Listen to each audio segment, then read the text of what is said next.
Yo, what's up everybody, MonstepTwo here. Today we're gonna take a look at movements in Rise of Kingdom and also some tips about war. Considering if you're new in Rise of Kingdom, your kingdom will probably be in a civil war very soon, so it's good to know how to fight before everyone else, right? So let's go. By the way, everything we are about to cover works on PC and mobile. First off, how to get your troops out of your city. Two ways for that. If you click and hold anywhere on the map, this menu will pop up. But you really have to wait until the circle becomes a dotted circle. Then click on March, new troop, select the troops you want to send and click on March again. The second way to do this is by holding down on your city this time, drag the selection out on the map and send your troops. This way is much faster than the other one. Okay, now how to move your troops. I saw a lot of people, especially beginners, moving their troops one by one, which is definitely not the way to do it, of course. But instead, you can double click on top of your troops to select them all and drag the selection to move them around. You can also do the same thing from the right side of your screen by double clicking on your commander faces. As long as they are selected, you can move the selection from your troops on the field like earlier or from the side. I want to point out, if you move them from the side of your screen, the commander you took the selection from, in this case it's Richard I, will be placed as the frontliner. You can see it here that his line goes a little bit farther than the other lines. But what if you don't want to move some of your troops? For example, imagine that I want to kill some barbarians, and this troop right here, I'm sending them to a barbarian's fort rally. If I double click on my troops, of course all of them will be selected. A lot of people doesn't know this, but if one or multiple matches are outside of your screen, until you can't see them anymore, the multiple selection will not apply to them at all, unless if you double click from the side.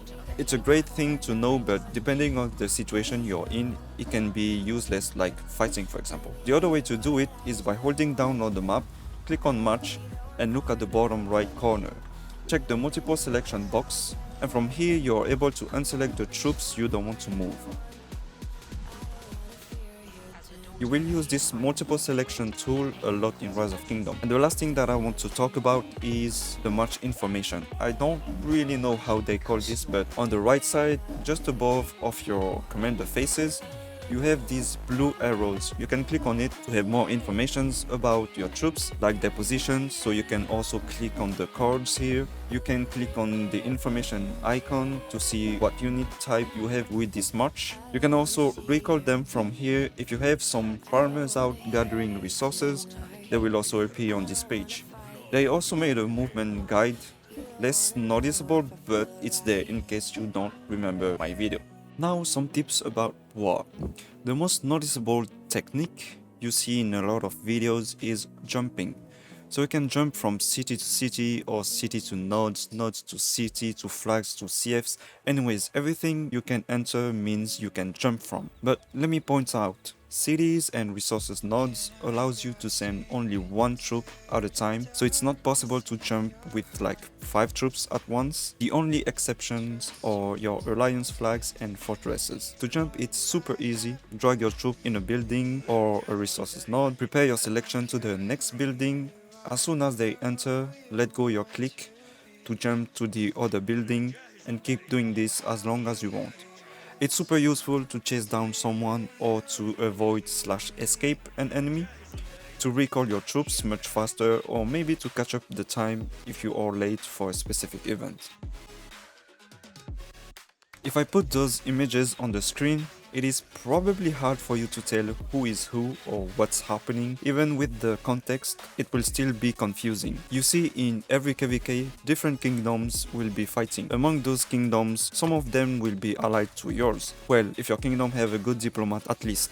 And of course, you don't want to kill your allies while fighting, so I don't recommend you to drag your troops into a fight, because first, you might hit an ally, secondly, you might send your troops to the graveyard, since it can be hard to hit a target using the normal dragging selection. So instead, you have to click on their commander face to see their names or alliance name to know if they are allies or not. If they aren't, you can click on the attack button, use the multiple selection and hit attack. This way you are 100% sure that your troops will hit your target. In any ways, this is how you should be fighting.